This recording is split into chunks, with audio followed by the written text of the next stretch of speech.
आप सभी का अभिनंदन है। मैं जानता हूं कि आज सुबह जो प्रेस कॉन्फ्रेंस हो रही है, आप सभी को आने में थोड़ा समय भी लगा होगा, क्योंकि मोदी सरकार के समय जिस प्रकार से ऐतिहासिक निर्णय हो रहे हैं, रात भर पार्लियामेंट चल रहा है। स्वाभाविक रूप से सांसदगण तो काम कर ही रहे हैं, मगर पत्रकार बंधु भी मेहनत मुशक्कत कर रहे हैं, रात भर जग रहे हैं। उसके कारण आपका भी बहुत साधुवाद और अभिनंदन। आज इस मंच पर मेरे साथ मौजूद है बंगाल के राज्य भारतीय जनता पार्टी के अध्यक्ष एवं केंद्र में मंत्री आदरणीय सुकांत मजूमदार दा। मैं उनका बहुत बहुत स्वागत करता हूं। और अभी जिस विषय पर हम प्रेस कॉन्फ्रेंस करने वाले हैं, उस विषय को लेकर उन्होंने जमीन पर आंदोलन भी किया है, युद्ध भी छेड़ा है, न्याय की गुहार भी की है। इसलिए आज मेरे कुछ विषय को रखने के पश्चात बहुत तफसील से उस विषय को माननीय मंत्री जी भी रखेंगे। आज का प्रेस कॉन्फ्रेंस बहुत ही गंभीर मुद्दे को लेकर है। बंगाल में क्या हो रहा है, आप में से हर कोई वाकिफ है। बंगाल की परिस्थिति, बंगाल का भ्रष्टाचार, बंगाल में दीदी की दादागिरी, यह आज पूरे भारतवर्ष में ही नहीं, विश्व में लोग देख रहे हैं। अभी ऑक्सफोर्ड में जाके ममता बनर्जी ने कहा कि मैं टाइग्रेस हूं।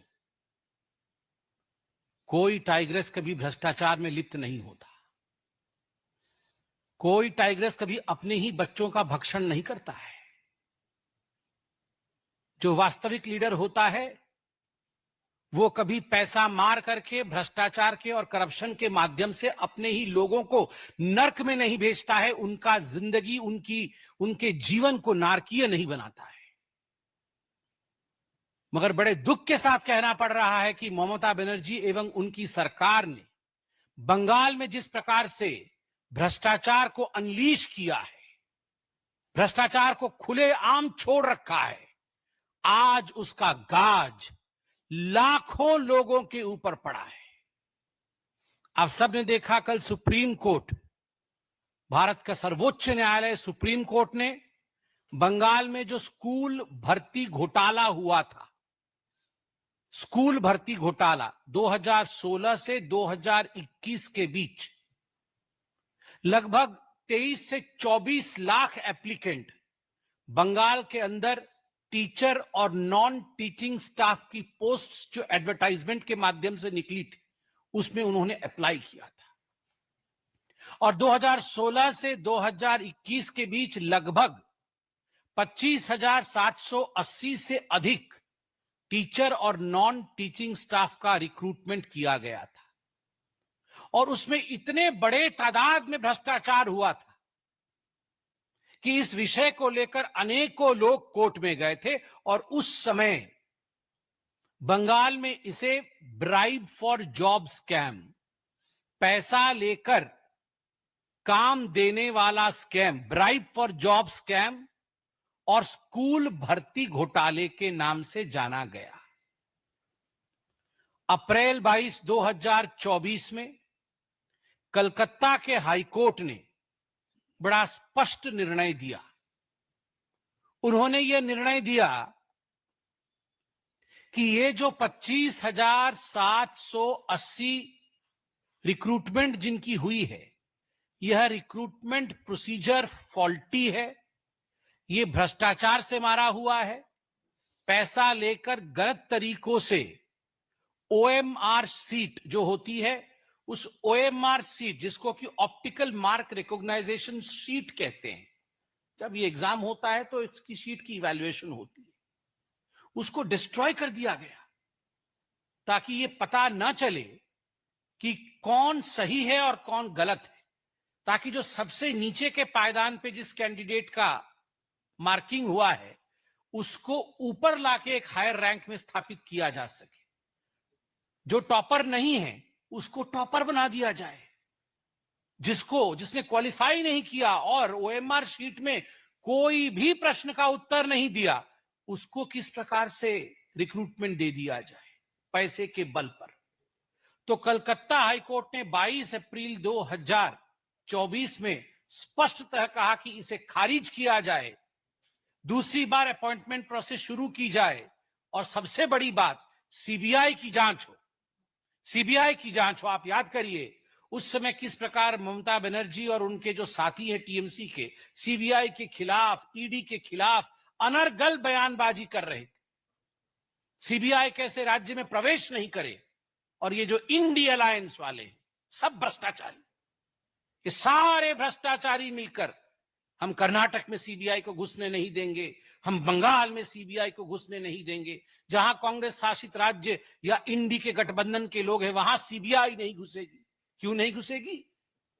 क्योंकि वहां हम डाका डालेंगे, हम वहां चोरी करेंगे और हमारी चोरी सीना जोरी के दम पर होगा, कोई हमें पकड़ने की हिम्मत नहीं करेगा। और कल सुप्रीम कोर्ट ने chief justice of India Sanjeev Khanna और जस्टिस संजय कुमार की बेंच ने अपना फाइनल जजमेंट सुनाया। जब हाई कोर्ट ने यह जजमेंट दिया था खारिज करने का, तो 126 एप्लीकेंट गए थे सुप्रीम कोर्ट में अपना एप्लीकेशन दायर करने के लिए, अपील दायर करने के लिए कि हाई कोर्ट के इस जजमेंट को खारिज कर दिया जाए। उसमें से एक एप्लीकेंट वेस्ट बंगाल की सरकार भी थी। सरकार ने कहा नहीं, ये हाईकोर्ट गलत बोल रही है, ये हाईकोर्ट हमारे एजुकेशन सिस्टम को ध्वंस करना चाहती है, तो हाईकोर्ट के इस फरमान को, हाईकोर्ट के इस डिसीजन को खारिज कर दिया जाए। सोचिए, ऐसा बोला था वेस्ट बंगाल की सरकार ने।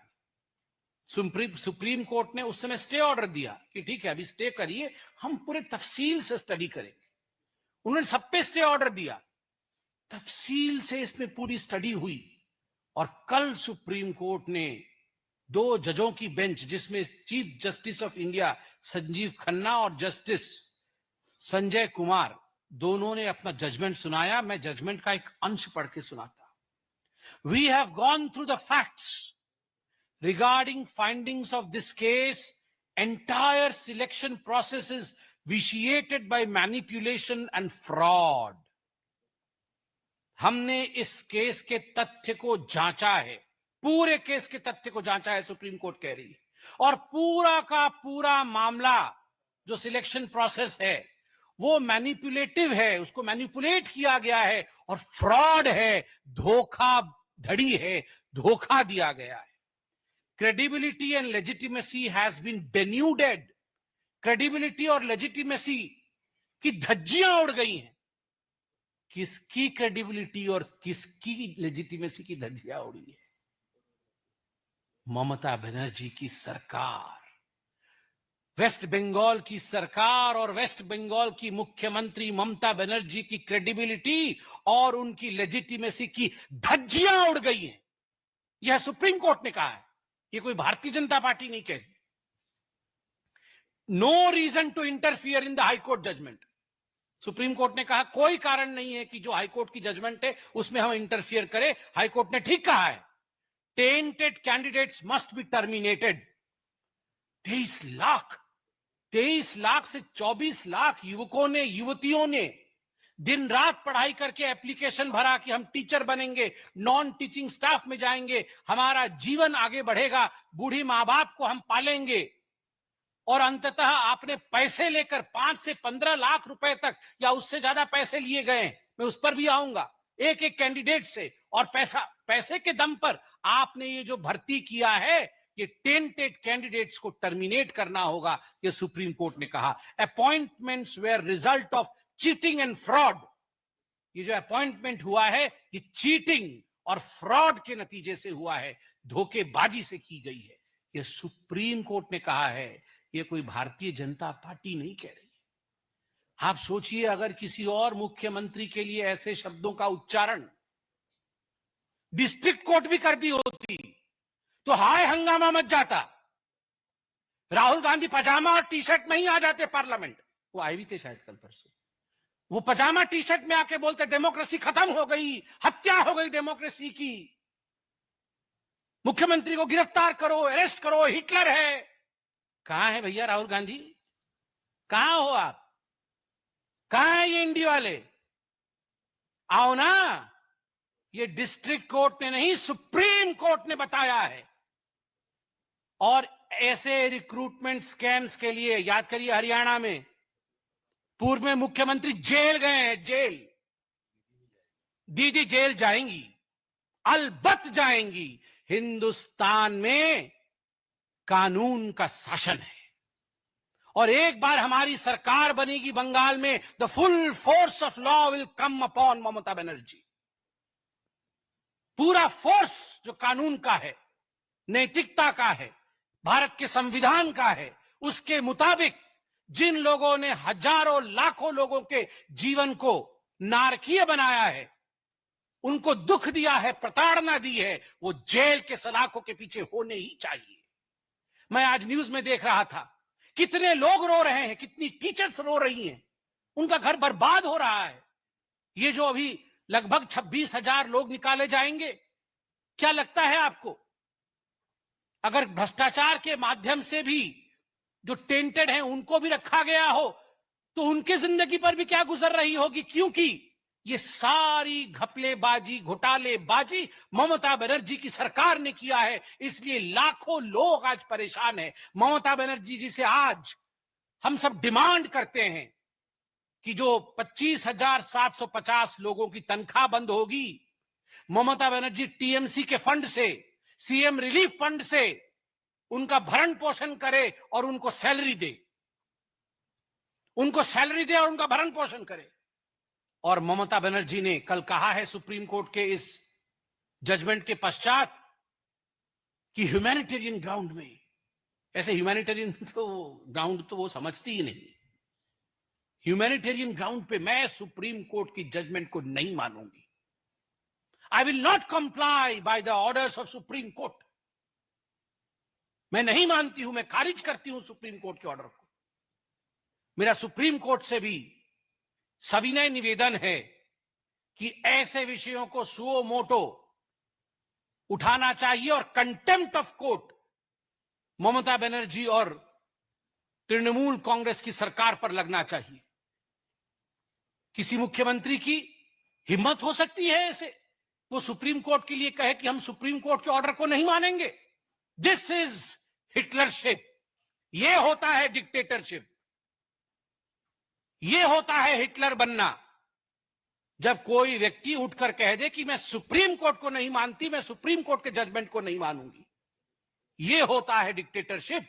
और इसलिए इस तालिबानी डिक्टेटरशिप शासन के खिलाफ आज बंगाल की जनता को एक होने की आवश्यकता है। याद करिए, वो पार्थ चैटर्जी, सब लाया हूं मैं, वो पार्थ चैटर्जी जो गिरफ्तार हुए थे 2022 में, उस समय वो पार्थ चैटर्जी स्टेट के एजुकेशन मिनिस्टर थे। और स्टेट के एजुकेशन मिनिस्टर के साथ साथ कौन कौन गिरफ्तार हुए थे? एमएलए मानिक भट्टाचार्य, एमएलए जीवन Krishna Saha, TMC leader Shantanu Kundu, TMC leader quintal Ghosh, सबसे मुख्य पार्थ चैटर्जी। मगर मेरे से भी गलत उच्चारण हो गया, सबसे मुख्य पार्थ चैटर्जी नहीं, पार्थ चैटर्जी का जो अरेस्ट मेमो है, मुझे पता नहीं आप में से कितने लोगों ने पार्थ चैटर्जी का अरेस्ट मेमो पढ़ा है। पार्थ चैटर्जी ने अपने अरेस्ट मेमो में लिखा है, your guardian and your relative, जिसके कहने पर आप काम करते हैं, उन्होंने लिखा है अपने हैंडराइटिंग से ममता बनर्जी, ममता बंदोपाध्याय, हमार गार्डियन। आप सोचिए, पथप्रदर्शक ममता बनर्जी, আমার গার্ডিয়ান মমতা ব্যানার্জি, আমার रिश्तेदार, আমার रिलेटिव ममता बनर्जी, ममता दीदी, ये उनके अरेस्ट मेमो में लिखा हुआ है। आप जाके देखिए अरेस्ट मेमो। अरे जो पथ प्रदर्शक है, जो मार्गदर्शक है, जिसके कहने पर आपने ये घोटाला किया, वो पार्थ चैटर्जी जेल के अंदर है, तो दीदी जेल के अंदर क्यों नहीं? ये फोटो देखिए, ये पार्थ चैटर्जी, पार्थ चैटर्जी के साथ जो मोहतरमा खड़ी है उनका नाम अर्पिता घोष है। आप सब जानते हैं, अर्पिता घोष उनकी एसोसिएट थी। और ये जो नोटों की गड्डी 2 बार रेड हुए और कुल मिलाकर के 49 करोड़ रुपया, अर्पिता मुखर्जी ये अर्पिता मुखर्जी उनकी एड है, क्लोज एड। अर्पिता मुखर्जी के घर में भी रेड हुए, अनेकों और जगह रेड हुए। 49 करोड़ रुपए ईडी ने रिकवर किया इस रेड में। आप अभी जो मैंने बताया अरेस्ट मेमो में क्लोज रिलेटिव एंड मार्गदर्शक, देखिए ये चिन्ह दोनों मार्गदर्शक से मार्गदर्शन ले रहे हैं। आप देखिए फोटो अच्छे से देखिए, इसको छापिए भी। ये देखिए क्या करना होगा, पूछ रही हैं दीदी से पार्थदा। पार्थ जी पूछ रहे हैं, दीदी बोल रही है सब घोटाला करो, सब घोटाला करो, ये पैसा टीएमसी में जमा करो। यही बात हो रहा है। यहां देखिए, ये देखिए वही चल रहा है दोनों के बीच खुसुर फुसुर, किस प्रकार करोड़ों रुपए हथियाया जाए। ये दोनों देखिए जरा, गार्डियन एंड क्लोज रिलेटिव दोनों की फोटो। और ये देखिए जनता की गाढ़ी कमाई और जनता की गाढ़ी कमाई के क्या यहां हश्र किया गया है। अरे ऐसे तो हमारे घर में झाड़ू मारेंगे तो गंदा कागज भी इतना नहीं निकलेगा। मतलब अभी गंदा कागज भी इतना नहीं निकलने वाला है। और हम लोग सब पॉलिटिकल लोग हैं, हमारे घर कई अखबार आते हैं, हम अखबार का ढेर भी लगा देना 1 महीना का तो भी इतना नहीं लगेगा। और ये सब 2-2 हजार रुपए के नोट है। आप देखिए जरा, 49 करोड़ और न जाने कितने कितने कहां छुपा रखे होंगे, इलेक्शन में बांट दिए होंगे। और ये किसकी खून पसीने की कमाई है? ये वो जो 24 लाख एप्लीकेंट आए थे, उन 24 लाख एप्लीकेंट की खून पसीने की कमाई है, खून पसीने की कमाई। मुझे अब सिर्फ इतना कहना है कि Mamata Banerjee has no right to stay in power now. Mamata Banerjee को कुर्सी छोड़ना होगा, ममता बनर्जी को रेजिग्नेशन देना ही होगा। वो ह्यूमैनिटेरियज्म की बात करती है, मानविकता की बात करती है, मां माटी मानुष की बात करती है। अगर उनमें इतना भी तनिक भर भी कहीं सेंस ऑफ रेस्पॉन्सिबिलिटी बाकी है तो तुरंत आज के आज ममता बनर्जी को रेजिग्नेशन दे देना चाहिए, नंबर 1। नंबर 2, स्पष्ट रूप से हम कहना चाहते हैं जिन लोगों को निकाला जाएगा उन लोगों को तनख्वाह देने का काम ममता बनर्जी की सरकार करे। नंबर 3, हम जानते हैं ये जो मुद्दा है ये आज बंगाल का ही नहीं पूरे भारतवर्ष का एक बड़ा मुद्दा है।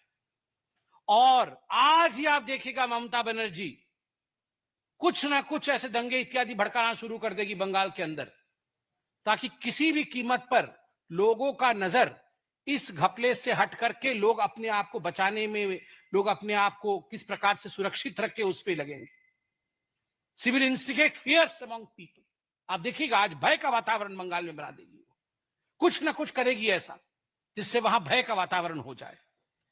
और मैं कहना चाहता हूं ममता जी से और टीएमसी से, कुर्सी खाली करो, कुर्सी खाली करो कि जनता आती है, चेयर खाली करो, जनगण आसछे, जनगण आसछे ममता दी, चेयर खाली करो। करते होबे, अन्य उपाय ना, करते होबे, चेयर खाली करते होबे। बहुत बहुत धन्यवाद। अब मैं आदरणीय केंद्रीय मंत्री, हमारे बड़े भाई और बंगाल के अध्यक्ष सुकांत दास से कहूंगा कि वो आपसे मुखातिब हो। सबको नमस्कार। माननीय संबित पात्रा जी ने पूरे विषय को विस्तृत रूप से आपके सामने रखा। कल इस घटना घटने के बाद, यानी सुप्रीम कोर्ट के आदेश आने के बाद, ममता बनर्जी मीडिया के सामने आई और सबको दोषारोपण किया, सबको दोष दिया। सुकांत मजूमदार से लेकर सीपीएम के नेताओं से लेकर जज को लेकर जुडिशियरी को लेकर, जैसे संबित पात्रा जी ने बताया कि क्वांटम ऑफ कोर्ट की हद तक, और वो भी एपेक्स कोर्ट ऑफ इंडिया, उसकी क्वांटम तक वो चले गई। लेकिन जिन्होंने पैसा लिया, जिन तृणमूल कांग्रेस के नेताओं ने पैसा लिया, ममता बनर्जी के लोगों ने पैसा लिया और ममता बनर्जी ने उनको बचाया, सुपर न्यूमररी पोस्ट बनाकर कैबिनेट बैठी अलग से। यानी अगर स्कूलों में 1000 टीचर चाहिए तो जो लोगों को, टेंटेड लोगों को लिया गया, उनको बचाने के लिए 1000 से ऊपर 1500 पोस्ट क्रिएट किए गए, कैबिनेट बैठी थी। तो हमारी मांग ये है कि अगर कैबिनेट बैठ के अगर ये डिसीजन लेता है कि चोरों को बचाना है, जिन्होंने पैसा लेकर नौकरी खरीदा उनको बचाना है, तो उस कैबिनेट की जो हेड है, जिसके अनुप्रेरणा से बंगाल में सब कुछ होता है, और वो पूरी कैबिनेट जेल के अंदर होनी चाहिए, जेल के बाहर नहीं रहनी चाहिए, क्योंकि पूरी तरीके से दर्शाता है कि इस कैबिनेट ने चोरों को बचाने के लिए काम किया। और ममता बनर्जी बचा सकती थी। देखिए, ये जो 26,000 लोग, लगभग 25,752 एकदम अगर सही बोले तो 3753, तो इन सब लोगों में सब टेम्पटेड नहीं है, सबने पैसा देके नौकरी खरीदा नहीं था। कल रो रहे थे टीचर, और ये इशू मेरे हार्ट के बहुत करीब है, क्योंकि मैंने अपनी जिंदगी का पहला नौकरी इसी एग्जाम देके मुझे मिला था, स्कूल सर्विस कमीशन। मेरे धर्मपत्नी जी अभी भी इसी एग्जाम देकर स्कूल में नौकरी करती है, पढ़ाती है। बंगाल में हमेशा शिक्षकों की एक मर्यादा थी, टीचर को एक सम्मान से देखा जाता था बंगाल में। कल हम जब देख रहे थे कि ममता बनर्जी के कारण यूनिवर्सिटी टॉपर, गोल्ड मेडलिस्ट रो रही थी, बहुत सारे लोग रो रहे थे कि ईएमआई कैसे देंगे, परिवार को चलाएंगे कैसे, बूढ़ी मां बाप है, उनकी दवाई कहां से होगी। इसके लिए अगर कोई रिस्पॉन्सिबल है, एक व्यक्ति को अगर रिस्पॉन्सिबल किया जा सकता है, उसका नाम ममता बनर्जी है और उनकी पूरी पार्टी है। ये मैंने जो बताया कि लोअर कोर्ट ने, यानी हाई कोर्ट में सिंगल बेंच ने ये सजेशन दिया था कि आप दूध को अलग करो, पानी को अलग करो। यहां तक कि हाई कोर्ट ने यह भी बोला था कि लगभग 5,000 अराउंड जो दागी है, मतलब जिन्होंने पैसा देकर नौकरी खरीदा, बाकी लोग सही है एकदम, अपने परिश्रम से पढ़ाई करके उन्होंने ये नौकरी जुटाई थी, अपने पुरुषार्थ पर उनको नौकरी मिला था। लेकिन ममता बनर्जी के जो एडवाइजर थे, उन्होंने उनको एडवाइस दिया कि आप अगर बचना चाहती है, तो अगर तृणमूल कांग्रेस के नेताओं को जिन्होंने पैसा लिया हाथ फैलाकर, उनको बचाना चाहते हैं तो दूध और पानी को आप मिला दो। तो दूध और पानी जब मिल जाएगा, कोर्ट इसको डिफरेंशिएट नहीं कर पाएगी, अलग नहीं कर पाएगी, तो कोर्ट बोलेगा ठीक है, जो हो गया, उसको रहने दो। अब पासा उल्टा पर गया है।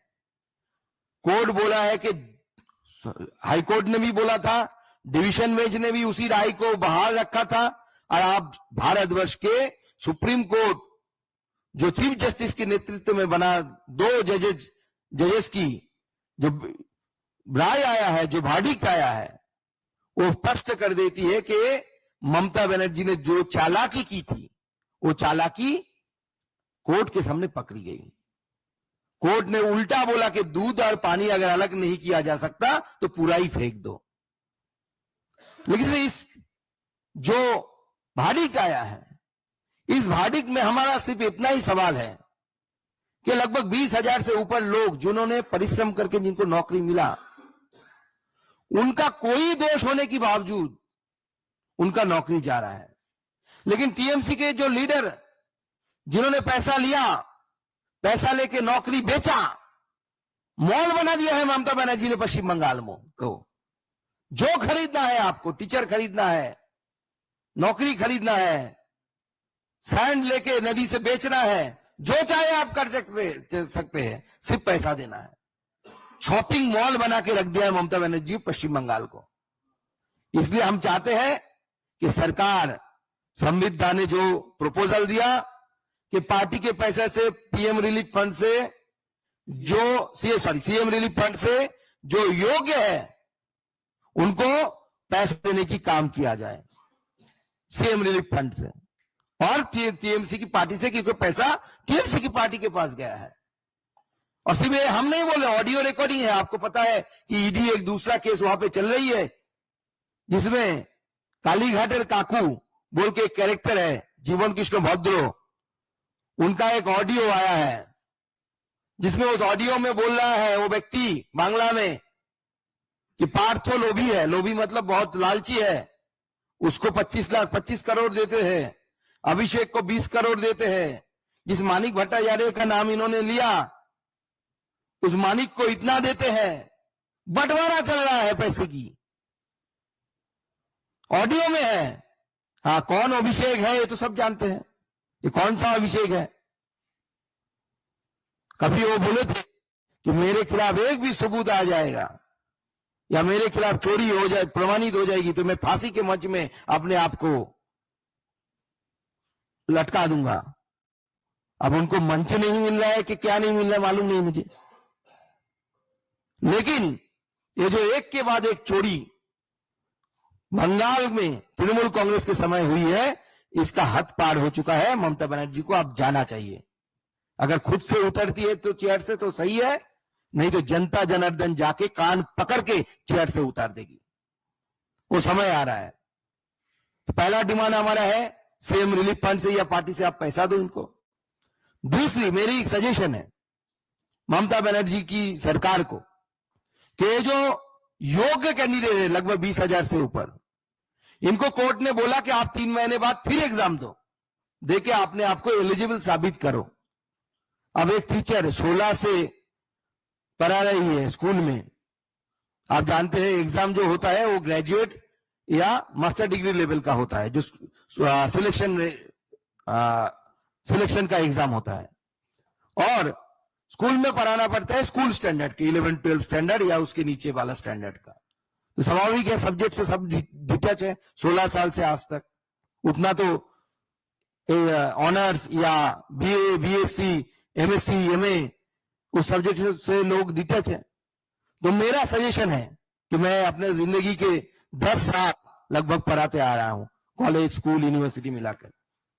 मेरा एक सजेशन सरकार से है कि आप ये जो योग्य व्यक्ति है जब एसएससी में बैठेंगे, इन्होंने इतने साल पढ़ाया, 16 से 25 साल तक पढ़ाया, हर साल के लिए एसएससी के रूल में परिवर्तन करिए।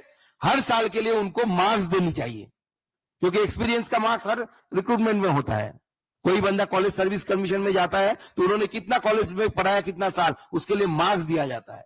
तो मेरा सजेशन एज ए टीचर, मैं ये देना चाहता हूं सरकार को कि आप नियम में परिवर्तन करिए। इन सारे टीचरों को जो योग्य थे, जो टेंटेड है, जिन्होंने पैसा देके नौकरी मिला, उनके लिए नहीं, उनके साथ हमारी सहानुभूति है। लेकिन शिक्षा जैसे महत्वपूर्ण मामले में, और उस कौन सी शिक्षा, सरकारी शिक्षा, जहां पे आम आदमी के बच्चे जाते हैं, बच्चियां जाती है पढ़ने के लिए, उसके साथ कॉम्प्रोमाइज नहीं होनी चाहिए। और ममता बनर्जी ने कॉम्प्रोमाइज कराया है। इसलिए जो एग्जाम में बैठेंगे योग्य टीचर है, उनको रिलीफ मार्क देने की व्यवस्था की जाए। और लॉ के जानकार लोग वो बता पाएंगे। मैं सरकार को कि मैं बोलूंगा, उनसे रिक्वेस्ट करूंगा कि आप, बहुत हो चुका है, आप लॉयरों से, एडवोकेट से सलाह परामर्श करिए। अगर आर्टिकल 146 या किसी पे भी योग्य के लिए, योग्य जो टीचर है लगभग 20,000, उनके लिए अगर आप फिर से सुप्रीम कोर्ट में अगर कुछ कर सकते हैं, कुछ प्रावधान है, तो उसको भी एक्सप्लोर करना चाहिए योग्य लोगों को बचाने के लिए, क्योंकि ये लोग पूरे रास्ते में आ चुके हैं। ममता बनर्जी ने पूरी तरीके से बंगाल के भविष्य को खत्म कर दिए। और मैं आपको बताता हूं, ये सिर्फ शुरुआत है। 8 तारीख को दूसरा केस खुलने वाला है, मतलब जो सुप्रीम कोर्ट ने स्टे ऑर्डर लगा के रखा है, जिसमें फिर से विचार होगा कि कैबिनेट में, जो मैं बात पहले ही बताया, कैबिनेट ने जो सुपर न्यूमररी पोस्ट क्रिएट किए हैं, इसके लिए फिर से कोर्ट सुनवाई करेगी। और मुझे भारत के जुडिशियरी पे पूर्ण विश्वास है। ममता बनर्जी या अभिषेक बनर्जी की तरह नहीं, जुडिशियरी पे पूर्ण विश्वास है कि इसमें जो दागी लोग हैं, यानी जो नेताओं ने दुष्कर्म किया, ममता बनर्जी ने और उनकी सरकार ने जो दुष्कर्म किया, इसका सजा भारत का कोर्ट, भारत का न्यायालय ममता बनर्जी को देगी। और जैसे संबित पात्रा जी ने बताया कि ओम प्रकाश चौटाला जी जो पूर्व सीएम रहे हैं हरियाणा के, वो इसी शिक्षक घोटाले में जेल गए थे। भारत के इतिहास में ममता बनर्जी दूसरा सीएम होने जा रही है जो जेल में जाएगी शिक्षक घोटाले में। कल ममता बनर्जी ने बोला कि मुझे जेल भेजना चाहते हो आप लोग। दीदी जान चुकी है, वॉल राइटिंग पढ़ ली है दीदी क्या होने वाला है। हम नहीं भेजेंगे दीदी। जो भारत की न्यायालय, भारत की जुडिशियरी आपको जेल भेजेगी, क्योंकि आपने पाप किया है, पाप। आप अगर किसी के घर में चोरी करते तो एक आदमी का नुकसान होता। आप अगर नदी से सैंड उठा के बेच देते, हजारों लोगों का नुकसान होता, उस इलाके में रहने वाले रेवेन्यू का नुकसान होता। आपने शिक्षा के साथ खिलवाड़ की है। जनरेशन आफ्टर जनरेशन पश्चिम बंगाल की इसके लिए भुगतेगी, और इसके लिए कोई अगर जिम्मेदार है तो ममता बनर्जी जिम्मेदार है, और ममता बनर्जी की इसकी सजा मिलनी चाहिए। आप सबको बहुत बहुत धन्यवाद।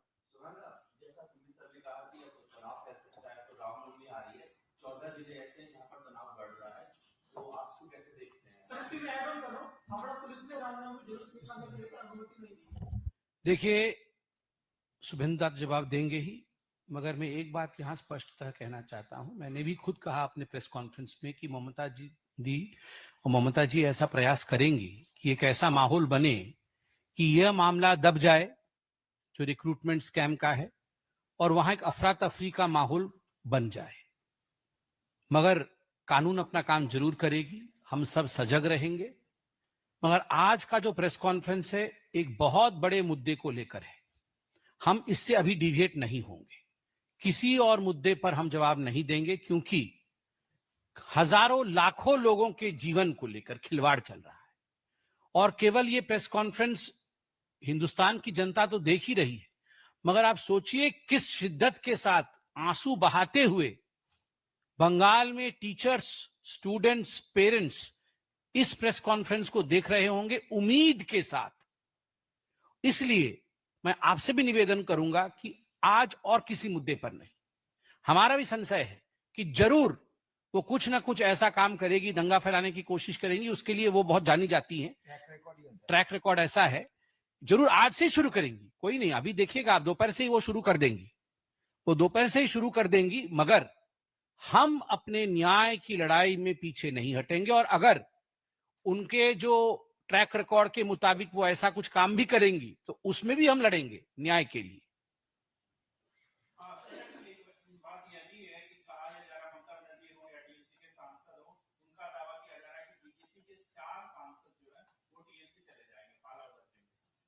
देखिए, आज वो सब दावा वावा करेंगे, मगर ये ममता बनर्जी तो खुद जेल चली जाएंगी। पहले वो उसकी चिंता करे। हमारे सांसद कहां जा रहे हैं, कहां पे आ रहे हैं, इसकी चिंता ना करे। खुद कहां जा रही हैं, जाने वाली हैं, उसकी चिंता करे पहले।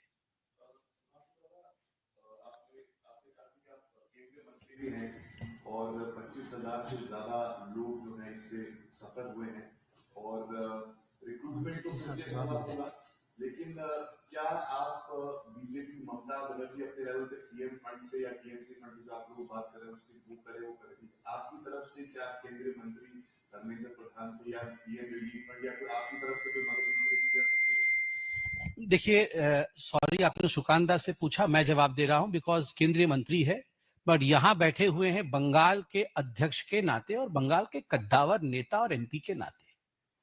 यहां वो केंद्रीय शिक्षा मंत्री के नाते बैठकर इस विषय पर जवाब देने के लिए नहीं बैठे हैं, मैं स्पष्ट कर दूं। और दूसरा विषय, इस पर जवाब ममता जी और उनके कैबिनेट का है। घोटाला उन्होंने किया है, किस प्रकार उसे वो संभालेंगी और लोगों के जान को बचाएगी, उसका जवाब वो दे।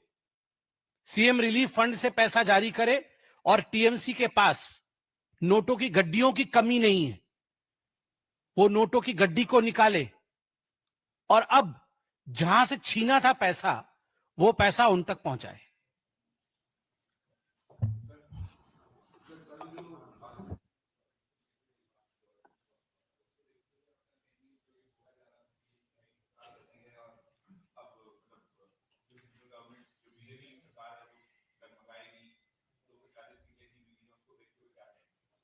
देखिए, 2 दिनों से भारत के सदन में जो इतिहास रचा गया है, चाहे लोकसभा हो चाहे राज्यसभा हो, वक्फ अमेंडमेंट बिल 2025 जिस प्रकार से दोनों सदनों में पारित हुई है और एक बहुत सघन चर्चा के पश्चात एक बहुत गतिशीलता के साथ मैं कहूंगा, मैं धन्यवाद देना चाहता हूं माननीय नरेंद्र मोदी जी का, जो हमारे आदरणीय यशस्वी प्रधानमंत्री है, जिन्होंने हमेशा रिफॉर्म्स की बात की है।